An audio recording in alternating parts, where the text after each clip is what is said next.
Hey, what do you think of this jacket, huh? It's not the uniform. Remember? I had to wear that polo shirt. I know, when you first met me, I didn't wear the polo shirt, right?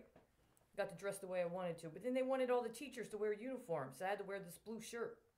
I learned when I came back to America that the people my mom's family came from, they came from Ireland. And in the 1930s in Ireland, there was a big, big strike of teachers. See, the government had said that they had to wear these uniforms. And part of the uniform they had to wear were these dark blue shirts. Now, I don't know all the details. I don't know all that entailed why they went on strike. But there was a big, big situation where teachers in Ireland went on strike because they didn't want to have to wear those uniforms. I bring this up because when I met you, I was kind of green, as they say. I wasn't very experienced with being a teacher, but I was sincere, and I thought everybody I met was a genius. None of you were bad. None of you were stupid. None of you were criminals. None of you were liars. But, it's one of those things where you got to figure out how to be yourself when other people are trying to tell you what's expected of you. So when they told me to wear that uniform, to be honest with you, I didn't have a problem with it. I actually liked the shirt. It was kind of nice to have a uniform at that time because it was consistent. And, the students had to wear a uniform, and I was okay with that. What I wasn't okay with was the understanding that at some point, somebody decided they were going to use your lives and hook you up to finance other things connected to other people. They didn't tell your parents, and they didn't tell you. And as a teacher, they wanted me to lie. They wanted me to lie to you. Now, some of you know what it was like. What was it, 3 times? Maybe 4 times? School days ending. Vice principal comes up right there in the classroom, the end of the day, gives me a little cup with a pill in it, and tells me I have to take it in front of you. You remember that? This was after I had done my own little strike and I had walked out on the 4th of July.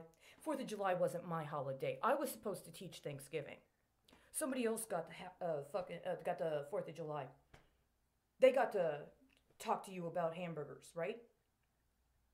But after that, when they had the guy come in the room, give me the pill in the cup, tell me I had to take the medicine right in front of you. I know what that means now. See, I'm the old timer in that situation. And I'm supposed to take a supplement that's your blood. You understand? That's what's transformed now.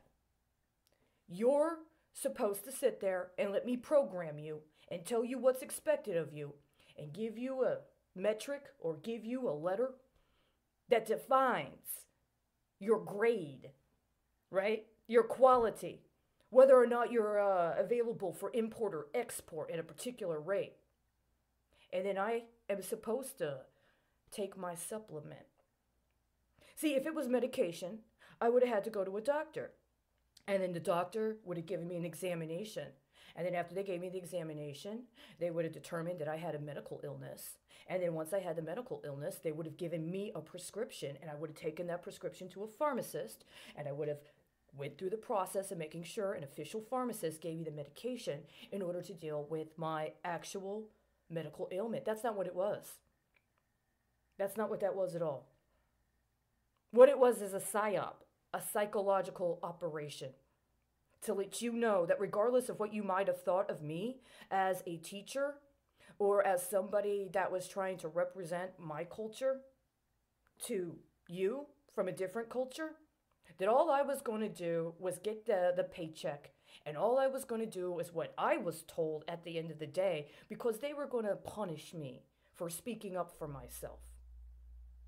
Now, unfortunately, I didn't stay the whole year. And it's been 4 years. And what I now realize is that a foreign country brokered deals with corrupt people in your country in order to sign your life up for years worth of deals that aren't even supposed to benefit you. And you're not supposed to even know about them. Unless maybe at some point somebody invites you into the secret society of deal brokers on that level.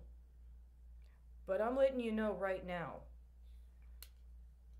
it wasn't acceptable for me to ask a seventh grade class to walk out of school as a protest to egregious violations of civil rights. It wasn't appropriate. I don't agree with any public school teacher that thinks it's, or private school teacher that thinks it's acceptable to use their students as their political leverage. But I did walk out. I left the country. And where I come from, my family, we hunt down terrorists that do things like that. You understand? When they tried to tell me that in order to maintain my position as a teacher, I needed to take illegal drugs and I needed to show you an example of what was expected of you in order to be able to keep a job, I left the country. I took a wide view. Maybe one day you'll figure out what that means for yourself. But I'm not taking their fucking payoff. I'm not taking their pension. I'm not taking their retirement system.